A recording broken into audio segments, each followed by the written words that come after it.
Domnievame sa, že judeokresťanské tradície znamenajú ten nerelativizovateľný fundament, na ktorom sa má naša spoločnosť vyvíjať.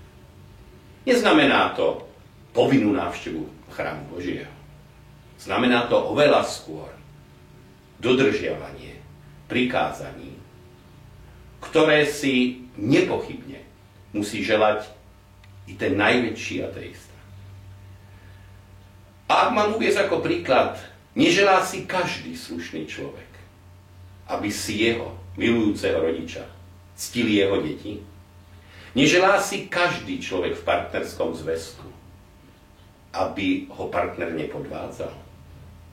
A toto sú 1000 rokov staré pravdy Božích prikázaní, na ktorých sa nič nezmenilo.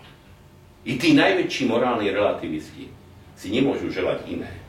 A preto tak hovoríme o našich základných hodnotách, tak máme pocit, že hovoríme o normálnom ľudskom srdci a o zdravom rozume. A o ničom ani bigotnom, ani kadidlom voňajúcom, ale o niečom, čo normálna spoločnosť potrebuje. Nekradnúť. Nie je dobré, pretože je to Božie prikázanie, ale pretože je to morálne a pravdivé.